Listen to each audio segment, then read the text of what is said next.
I'm Shaun Keaveny from BBC Radio 6 Music, and you're listening to The Last Line with James Alban.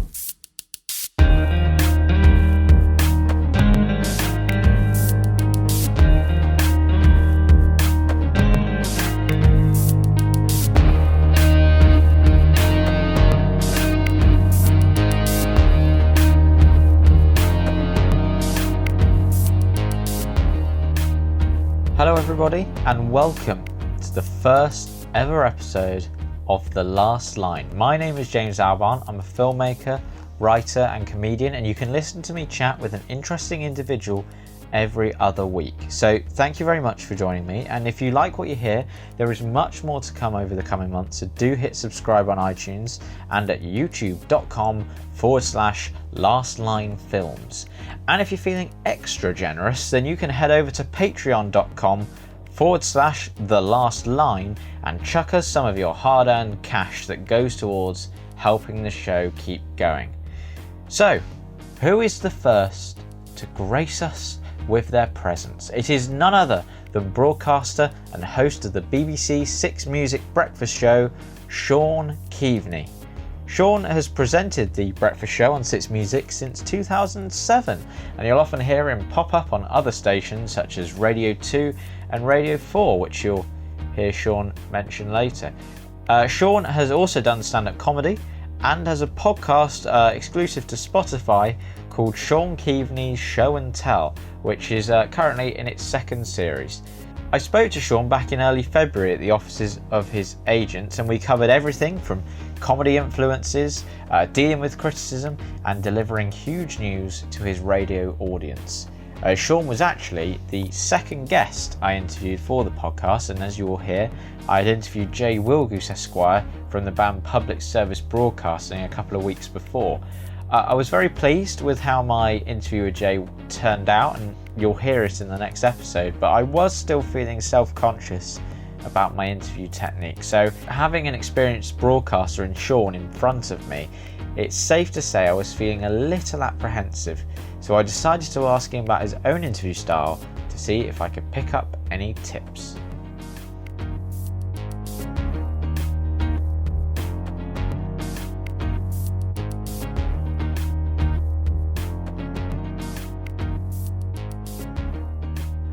It's been an interesting experience for me, like doing the last one,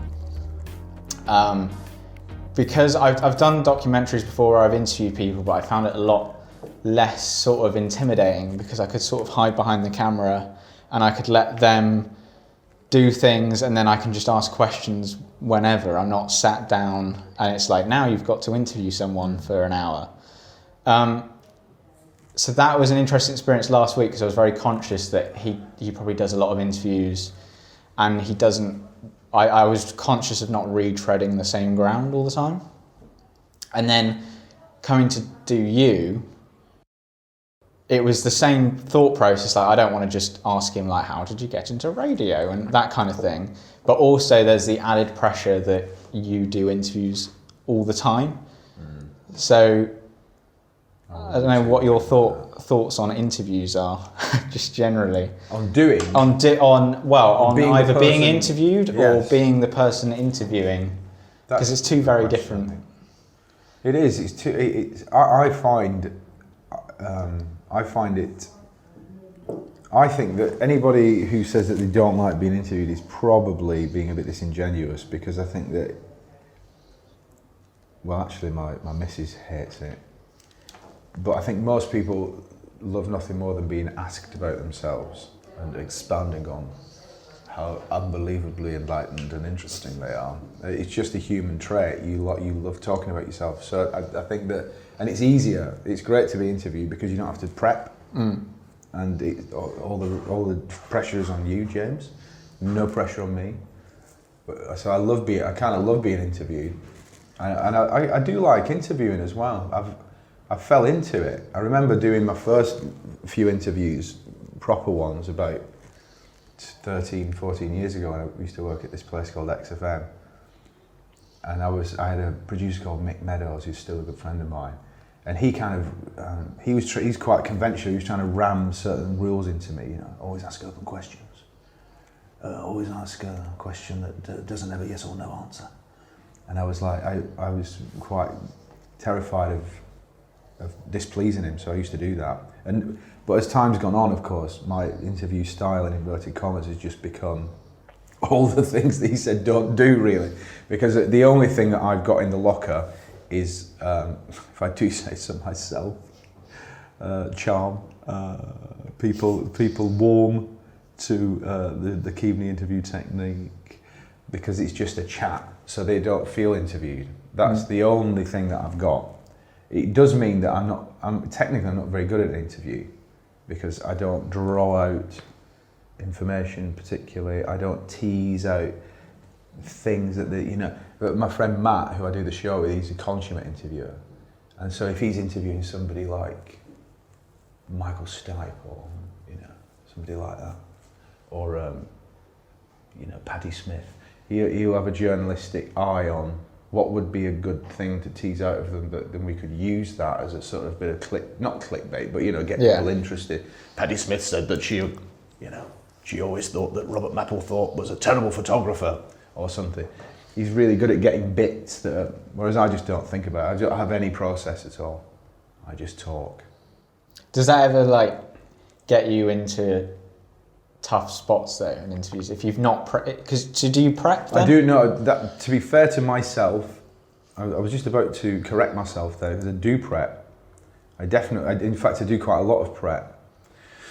But what I find that I do, I don't know what you do, because I can see a bit of your prep there. I especially if it's somebody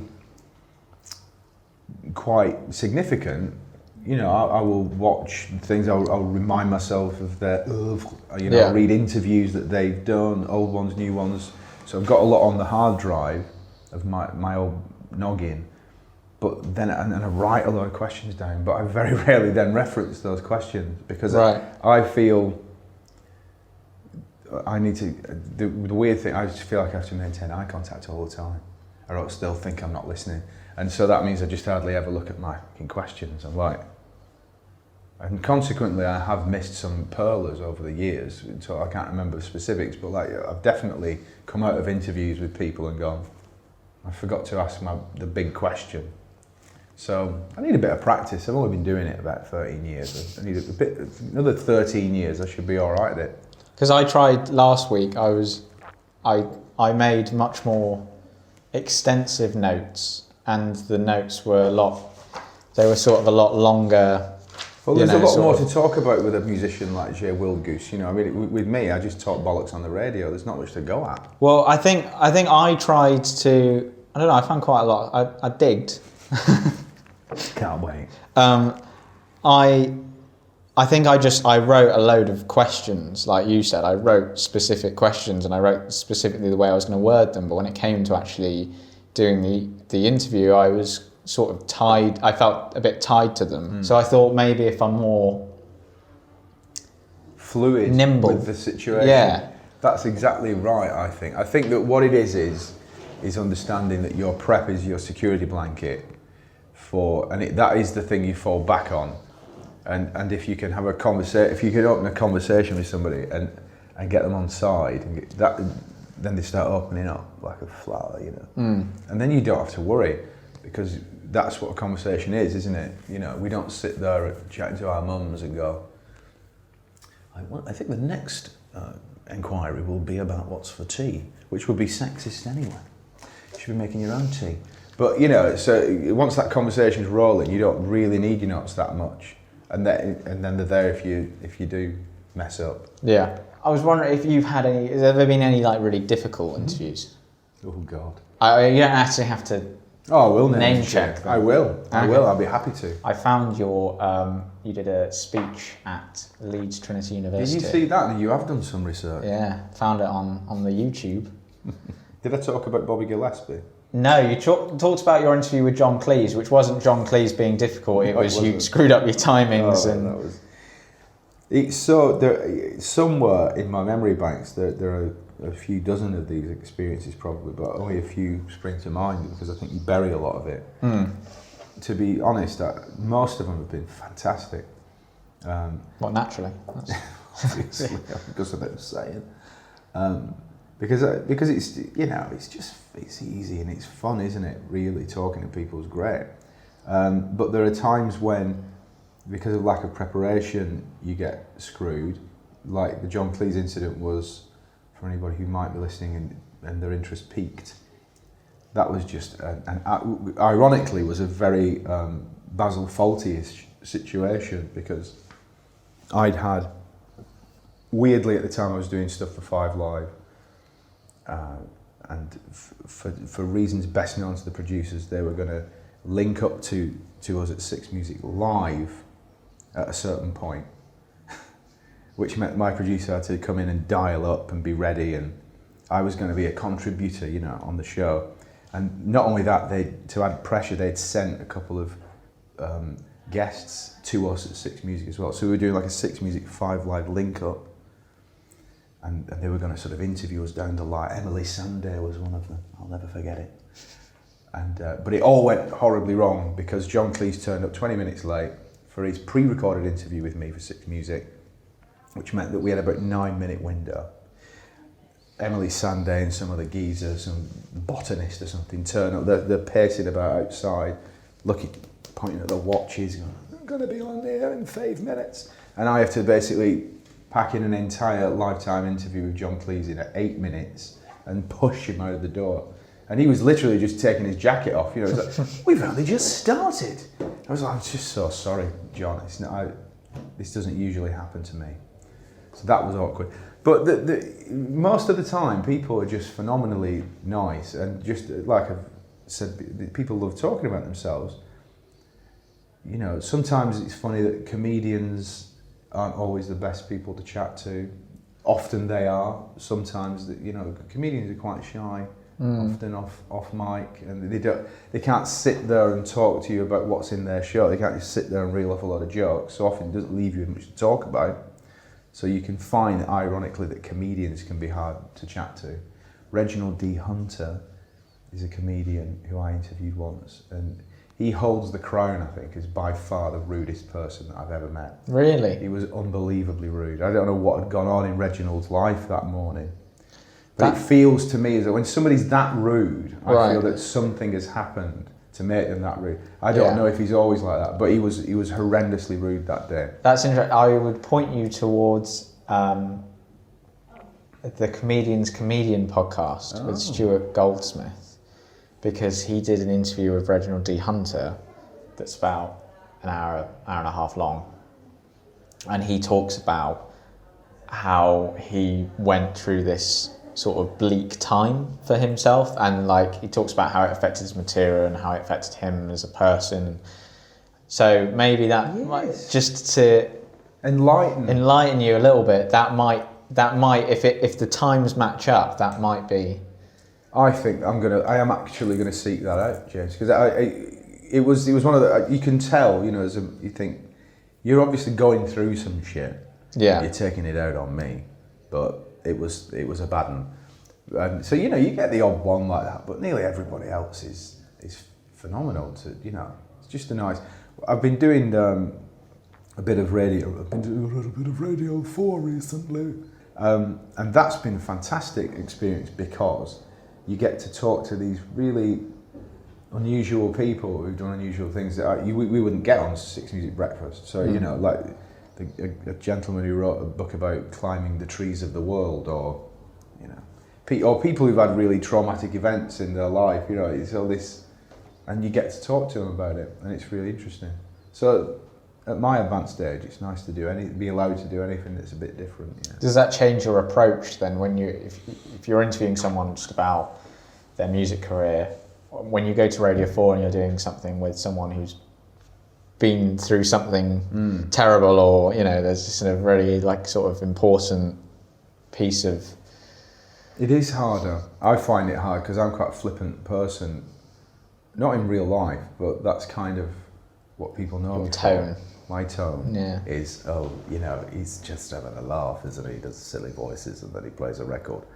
So it's hard for me to change tone and to be more authoritative, but you have to find that. Yeah, you have to do that, especially if somebody's had a horrible experience, or But that's what I mean. That's what's really good about it. It sort of brings out a slightly more mature part of what you do, I suppose.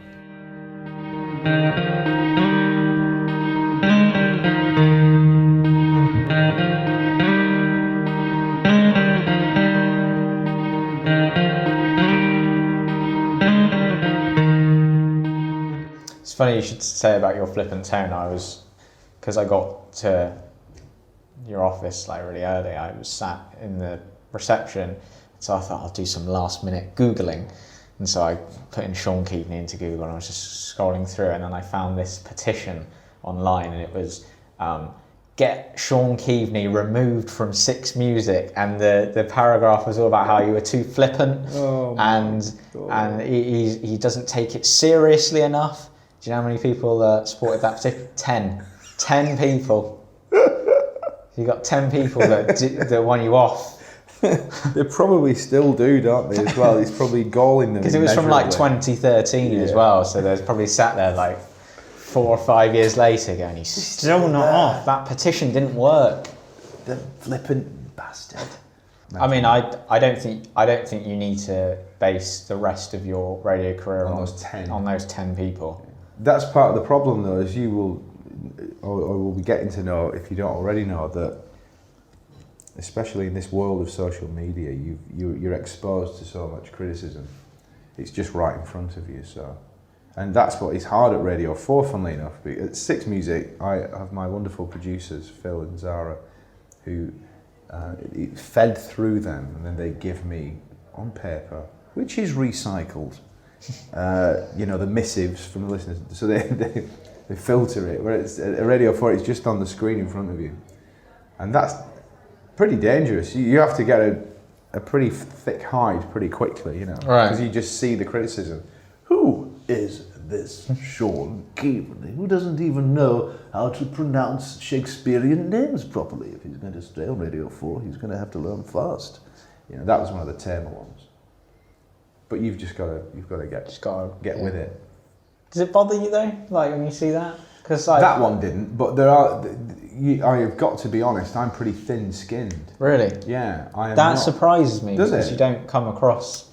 I don't think you come across that way. I think maybe it is because of your sort of flippant tone. You come across as quite like, I feel like you'd be like, fine, whatever. But I'm not like that. You do your own thing, sort of thing. I do find it, it's annoying to me. One of my good old mates is Al Murray, the pub landlord, and he's kind of the opposite. He loves to get right into it, and he'll just open up his Twitter and say something that he knows he's going to get a reaction sometimes, and then he'll go in, all elbows, and just start marauding with people, and he just loves it. He loves the rough and tumble. It's water off a duck's back to him, whereas I'm not like that. So, and when you do an early program like we do, you're particularly exposed, I think, at that time of the day. Everybody's a bit more, like you haven't got any skin, you're really vulnerable. And so if you're feeling particularly tired and vulnerable, and then like the 4th email you open is something like, I suppose you think you're funny, don't you?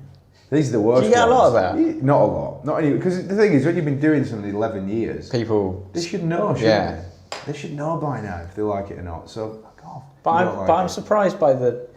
I don't know why people feel the need to do it really, because it's not, you're not going to go, oh, I'll stop then. Like, you know what I mean? It's not. What's the point? It's a waste of energy. But then it's not, because to them, I understand it now. It's a catharsis to them, and it's part of your service to them, really, is to allow that to happen. And so that's part of the contract of the broadcaster. You should be not only ready for it, but intellectually I know this, you should be not only ready for it, but you should be happy to do it. Because obviously everybody isn't going to like you. It would be really weird. And so you should be thankful that they're listening, that you've said something that's annoying to them. Yeah. It's like, oh, you've got a reaction. There's nothing worse than if you have to be so boring, wouldn't you, for people to just be like, oh yeah, he's on. He's on. The professional thing to do is to ignore. That's what you're supposed to do. But I don't do. But it many makes things quite good professionally. radio if you do respond. There are some. We had a really funny one about 2 weeks ago where it was. It was a guy who. Well, actually, no. I think we had one a few weeks ago, which was like virtually the first email that we opened up after Christmas. It was just this, like literally 2nd of January, this litany of quite a few things that we like he was my manager and Right, he needed yeah. to unpack a few of the things that we were doing wrong. It was like, this is brilliant, first fucking day back, And then we got one of criticising our use of the Hill Street Blues theme tune. And that was a good example of what you're talking about, because when you do a breakfast show, when you do 15 hours of live radio a week, you run out of material very fast. So everything becomes material. That's the only thing you need to know. So somebody sending a critical email about one of your beds is manna from heaven, because then we just went mad on it. Just like, well, John thinks that it's an absolute outrage that we're playing this Hill Street Blues thing. So we're having, we'll have a moratorium on it. We had a referendum on it. Hashtag save Hill Street Blues. Hashtag destroy Hill Street Blues. And people still talking about it now. It's ridiculous, but people kind of begin to own your radio program after a while. I had a guy come up to me at an awards ceremony 2 days ago. With sort of a quiver in his voice. He said, "I'm David. I just want to say thank you for bringing the Hill Street Blues bed back." Just daft shit, But yeah, so you can use it if you're feeling confident and happy. The criticism, and it won't really affect you. And then there are other days when you feel hurt by it, and then sometimes I will craft an email. I'm very sorry to hear that you think that I dealt with that situation flippantly. I disagree with the concept that I am, one of the unfunniest people in the world, and that I should be sad I was born. But and you've overexposed yourself a bit. Then you see, Yeah. you've gone into it too much. I guess the Hill Street Blues guy is probably actually quite liked that you picked it. He probably liked that, because I've been listening to a lot of Ian Lee, on Talk Radio. I used to work with Ian. He's a lovely man.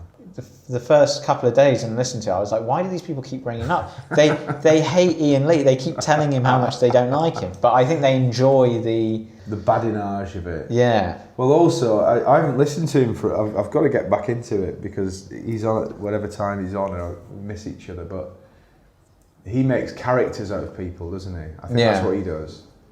And one of my very good old friends, Barry from Watford, is a regular on that show, and sounds like they're doing a little bit of building work downstairs. And that's what I think Ian's genius is. He spots somebody, angry van man or something like that, and he just thinks, right, when the next time he comes on, we'll have him again, and we'll carry on the argument or whatever. Yeah. And he's somebody he's thin and thick-skinned at the same time, Ian, I think, because he talks very openly about his struggles with depression and things. So I know that he's vulnerable at times, but then he just puts himself in the firing line.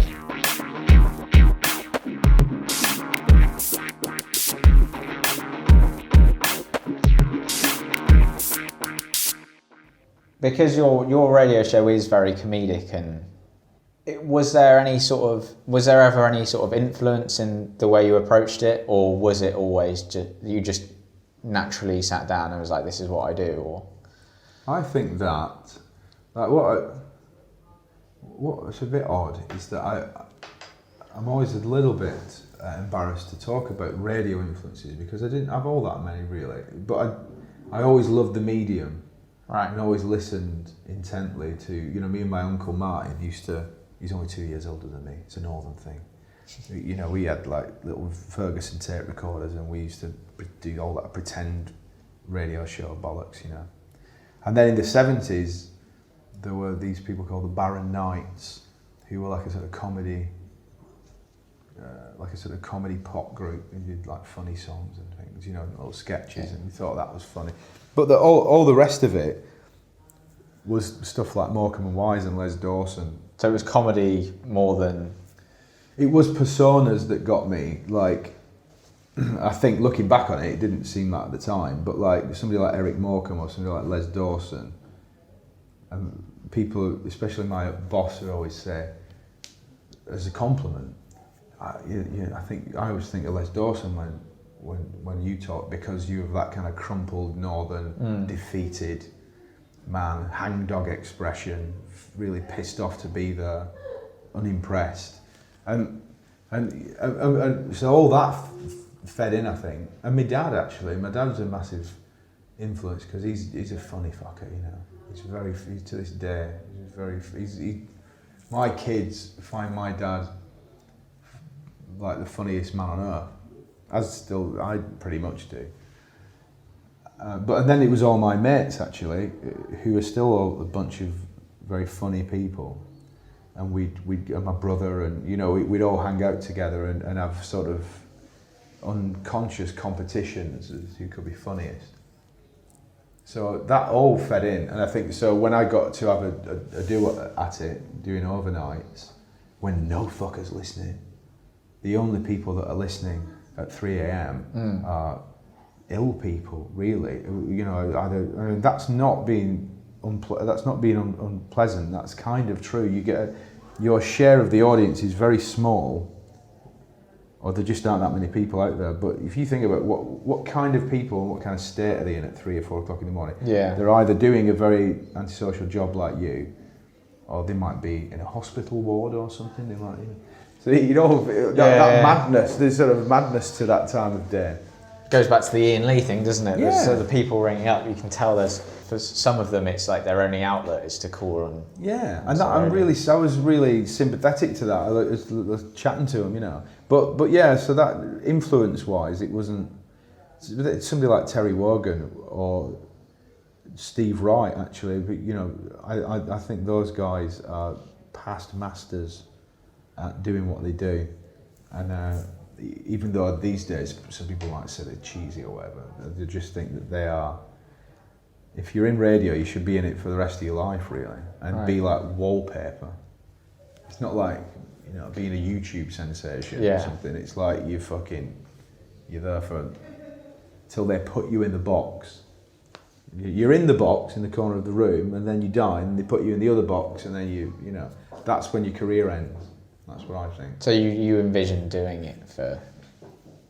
Partially because I need the money, and I haven't got any, and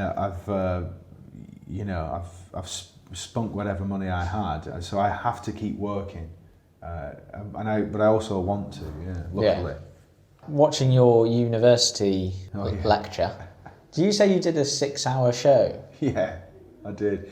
I've done them all, mate. I've done them all. We worked out that the only slot that I haven't done is 1 till 3 a.m. in the morning. So I've done all the other ones. Pardon my chair as I move. And my first ever gig was at XFM, and it was a Sunday night into Monday morning, and it was midnight till 6 a.m. And that was That's a long time to talk for. I can't believe I did it now. I think there's a shoebox somewhere that's got a few snoops, as we call them in the biz, which I'd love to dig out, because that's like a punishment beating, isn't it? 6 hours. 6 hours. I know, and again, it's like I'm northern. You know, I've had proper jobs. My uncle worked down a mine. I understand. I'm not a blessed life person, but 6 hours. But when you talk for 6 hours, you get to 4 a.m. and you're going absolutely nuts. So that was painful. Yeah. Sounds painful. So you talk about how some people view sort of like Wogan and Steve Wright as like cheesy, and I guess some people would say they sort of fall into like the cliche radio presenter shtick, which is sort of what like Alan Partridge. Do you ever worry about becoming Partridge-esque, or because I love Alan Partridge. I love Alan Partridge.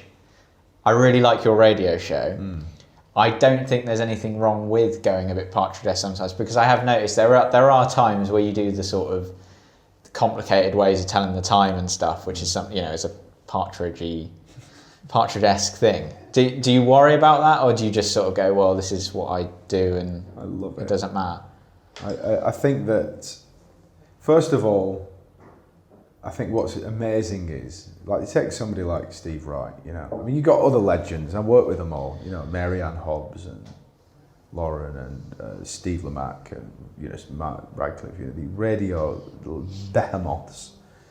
But you take somebody like Steve Wright, there's an amazing, you know Chris Morris, of course, the great comedian, comic writer, etc. And he did Day to Day and he did Blue Jam and all these iconic, untouchably brilliant Brass Eye and everything. I remember listening to some radio sketch that he did 20 years ago, and it was a piss take of Steve Wright and his posse, you know, and it must have been a piss take of when Steve Wright was on Radio 1 25 years ago or something. And Chris Morris is eviscerating him, ripping the piss out of him. Who is this clown with his posse clapping when a guest comes in, speaking inanities, playing, you know, Johnny Hates Jazz. And that was a funny sketch. Fast forward to now, Steve's still doing it. Yeah.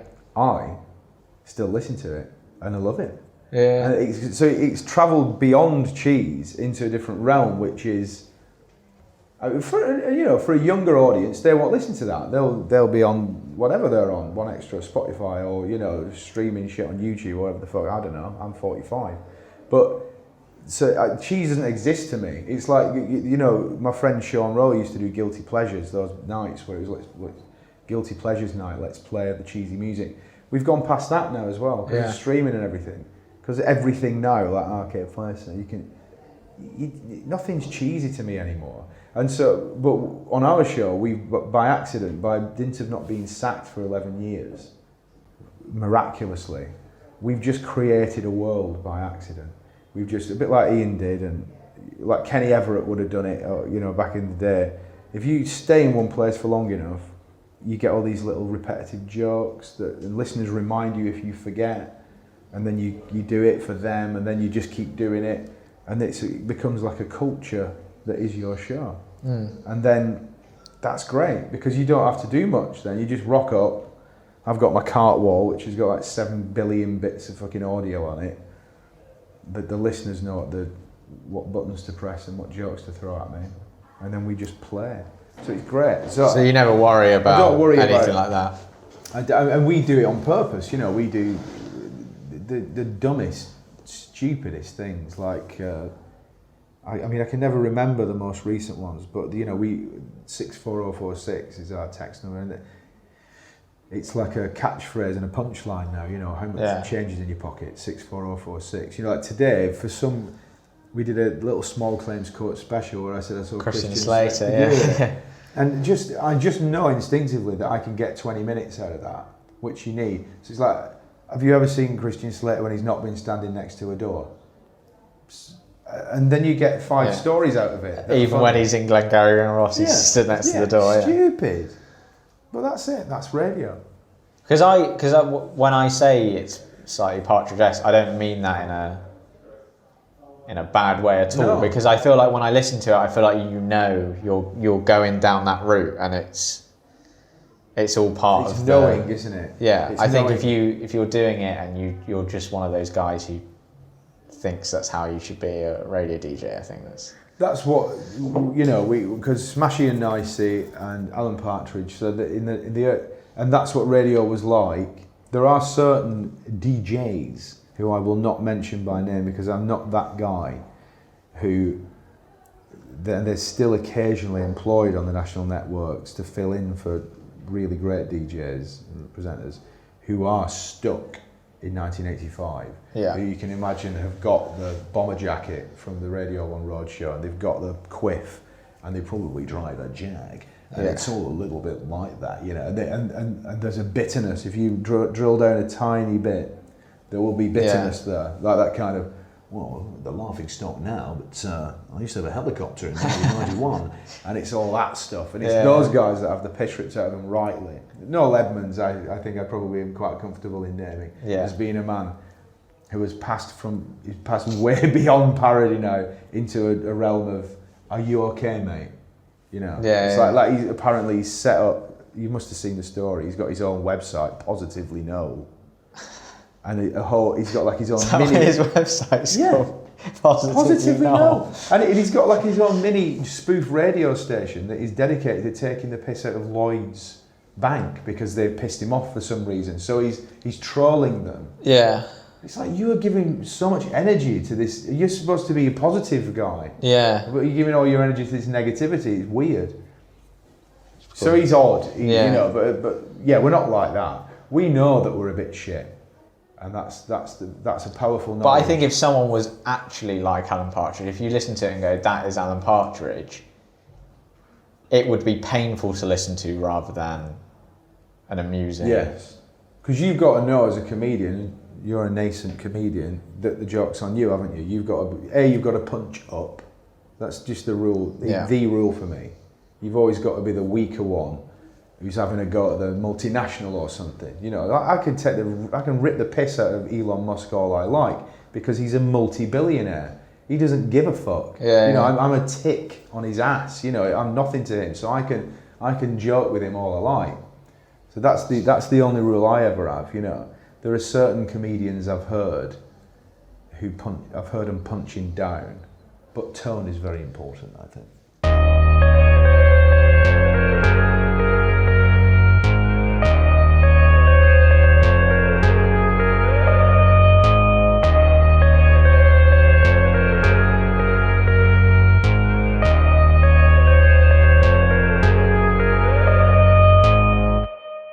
I was going down the YouTube rabbit hole and I found a clip where you announced the death of David Bowie on air. And not to ask you about the death of David Bowie because what can you say about? But I just wondered what kind of the process is, the sort of atmosphere in the office when you get a piece of news like that you know is going to affect a lot of people listening, whether it be a famous person dying or a horrible or a disaster of some description. How does that work in the studio when you have to announce these sort of things? I was just intrigued. Well, I mean, at the BBC, you've got an advantage because you've got journalistic propriety on your side. So everybody probably knows this, but it's often perceived that the BBC is slow with news, but that's because certain other international news outlets are a bit less bothered about the accuracy of what they report. So they go by that never wrong for long sort of maxim of, well, we'll just publish it. He's dead. Well, we've heard that he might be dead. We'll publish it. We can always retract it later. With the BBC, we don't do that. It's all proper. And Matt Everett, who does our music news, is an amazing journalist as well. And he knows everybody. And at that particular morning you're describing, that was a massive shock to everybody, including us. And we know, in particular Matt is very close to David Bowie's people. Right. So if anybody would have known he was ill, and it would have been Matt probably, but it was that tight a circle, no fucking knew. So that was one of those situations where literally 5 minutes before we went on air, Duncan Jones, David's son, tweeted something. It's like, well, he's not pulling anybody's punt there, is he? It must have happened, but we had to sort of sit on it for a bit and check. So we played 2 songs instead of 1 to start the show, which piqued everybody's. Because that's the other thing about any kind of radio show, people get used to the rhythm of it. Yeah. And if anything's slightly different than usual, they're like, what the fuck's going on? Yeah, because you apologised in that clip. I don't. Probably don't remember. I must remember. not heard it since. But you apologise. You say, I'm sorry. We've played a couple of extra songs there because we had to get things in order. I remember now. Yeah. But it's very. You don't think of it like it's a responsibility in a way. You just go into. I suppose you would say, to be flippant again, you go into orbit mode really.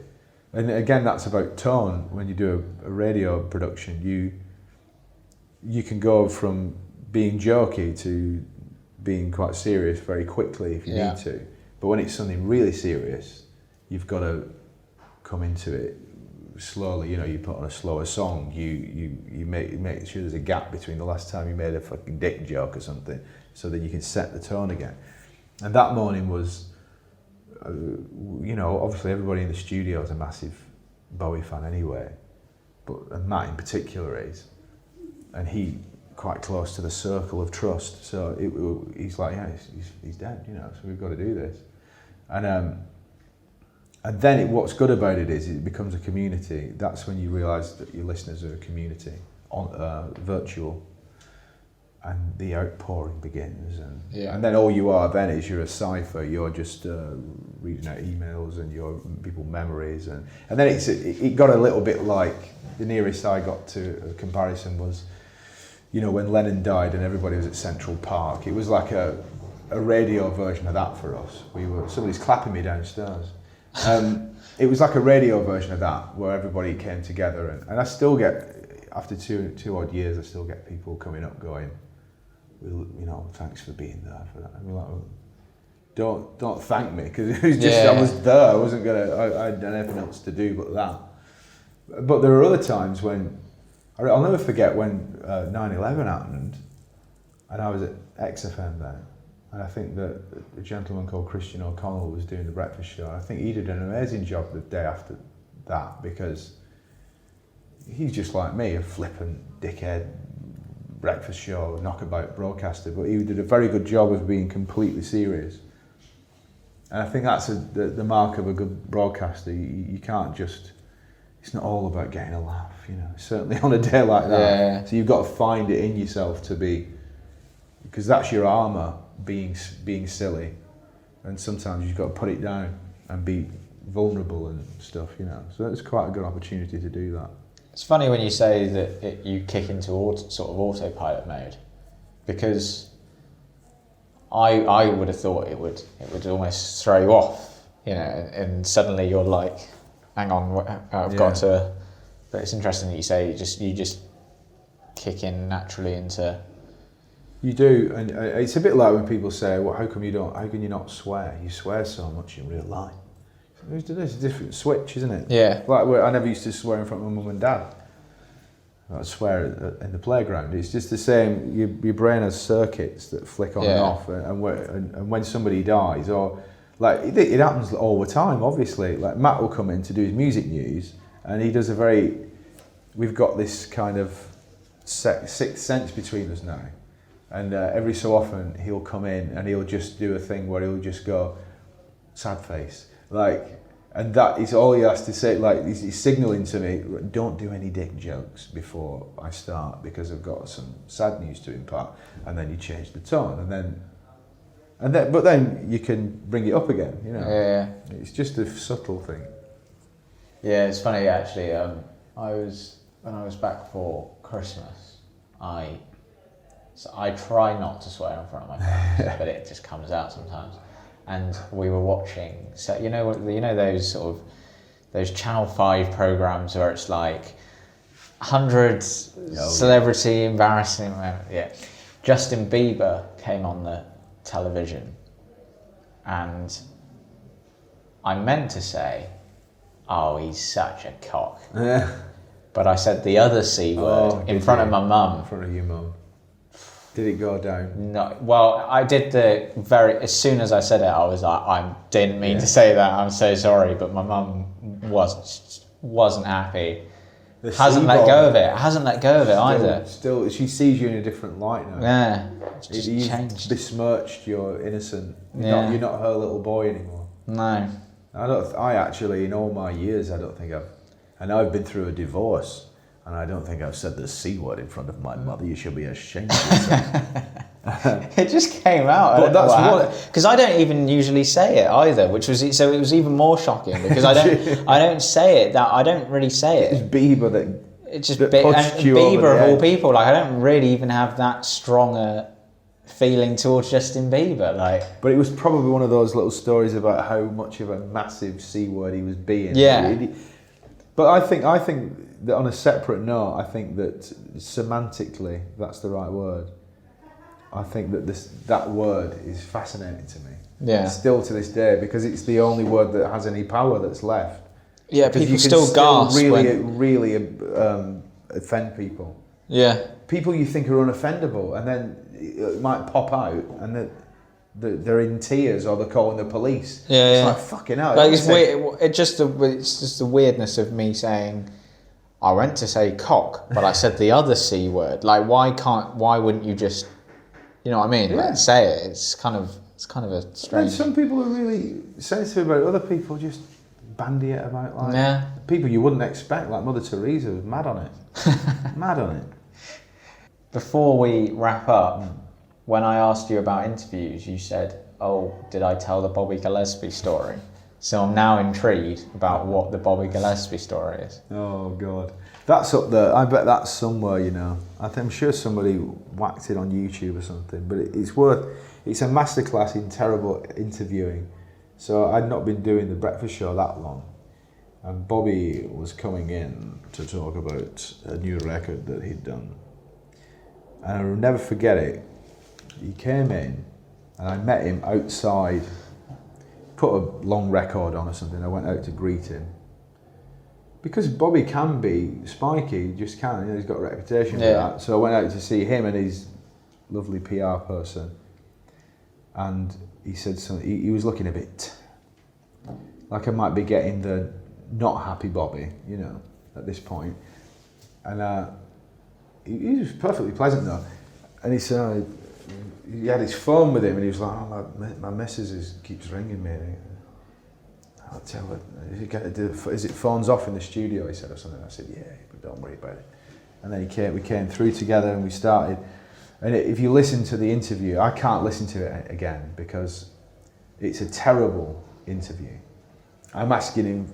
I will use the word flippant again. It's the only word that works. Flippant questions where I'm making sort of really dumb jokes about the title of his album and stuff like this.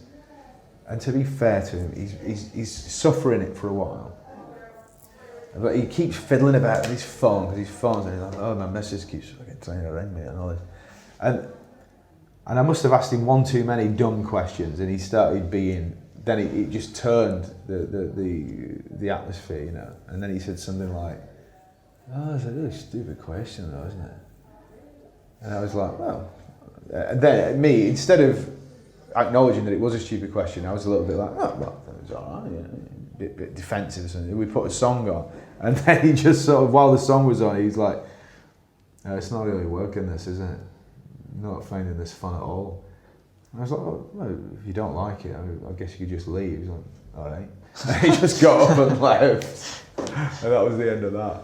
And for ages, like being the dick that I was then, we kind of talked about it on air. You know, Bobby Gillespie. You know, never said anything out loud about it, but implying that maybe he was being a bit starry. And then it was only when I listened back to it, I was like, I would have walked out of that situation. Really? Because I was acting like a total dick. So I'm gonna have to find it now. Yeah. I should.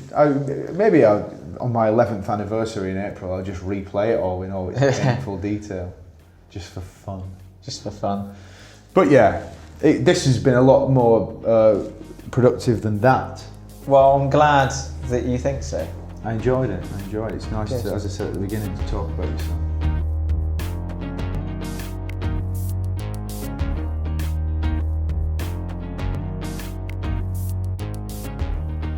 So there you have it, Shaun Keaveny. My thanks to Shaun for doing the show and his advice on giving a good interview, and thanks to you, the listener, for joining us this week. I do hope you come back next time when I'll be having another interesting conversation, this time with Jay Wilgus Esquire from the band Public Service Broadcasting. Remember to subscribe to the podcast on iTunes and leave us a rating and a review, and head over to youtube.com/lastlinefilms, where you can watch clips of the show and also check out some of the films I've made over the last couple of years as well. And that is really worth doing. That's really worth your time. And if you really want to be part of the Last Line team, then you can go and donate to the show at patreon.com/The Last Line. There's perks there for doing it, and it's much appreciated and really helps to keep the show going. So, until next time, I've been James Albarn, and this is The Last Line.